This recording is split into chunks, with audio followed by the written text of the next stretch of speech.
Défendez-nous. Merci, Monsieur le Président. C'est effectivement une délibération inédite qui est présentée ici pour une période qui est elle-même inédite.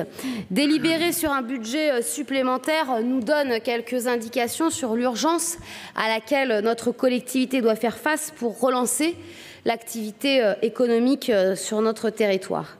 L'essentiel des déclinaisons de ce budget supplémentaire est d'ailleurs débattu depuis ce matin.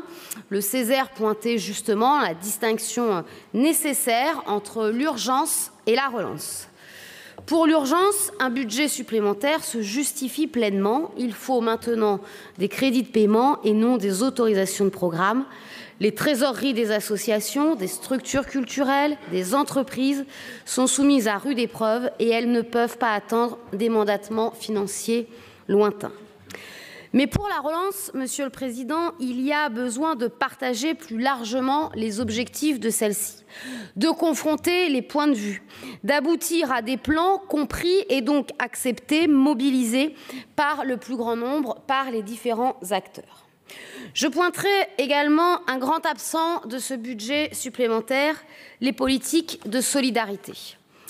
On a voté les rebonds, on vote les relances, mais rien sur le nécessaire soutien durable à l'ensemble des associations de solidarité, au tourisme social, aux associations caritatives qui sont mises à rude épreuve et peut-être encore plus que d'autres acteurs parce que leurs bénéficiaires ne cesse d'augmenter et devrait malheureusement augmenter encore un peu plus dans les semaines, les mois qui viennent. Donc, j'ai envie simplement de vous demander, Monsieur le Président, quelle politique de long terme en la matière, puisque le Césaire lui-même pointe un chiffre, 0,6% des crédits de paiement qui sont débloqués sont attribués aux associations de lutte contre la pauvreté. Je laisserai chacun ici juger de ce pourcentage. Alors, vous pourriez me répondre que, bien évidemment, on ne peut pas tout faire.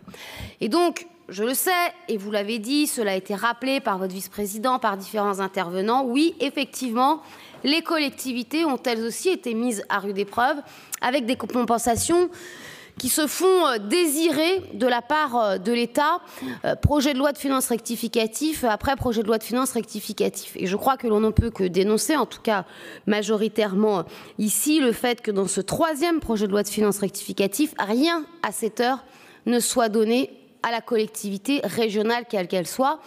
Les collègues précédents l'ont dit, de façon très insuffisante aux autres collectivités, rien pour les régions.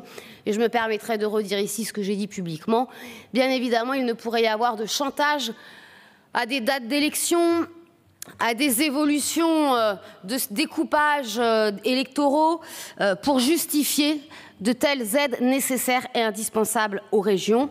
Au vu de l'urgence, Monsieur le Président, nous nous abstiendrons sur ce budget supplémentaire. Merci beaucoup, Madame Cukierman. Et autant vous dire qu'en tout cas, moi, je ne me fais pas acheter par ce genre de choses. Et donc, j'ai très clairement dit mon opposition à ce qu'on trafique les règles de la démocratie.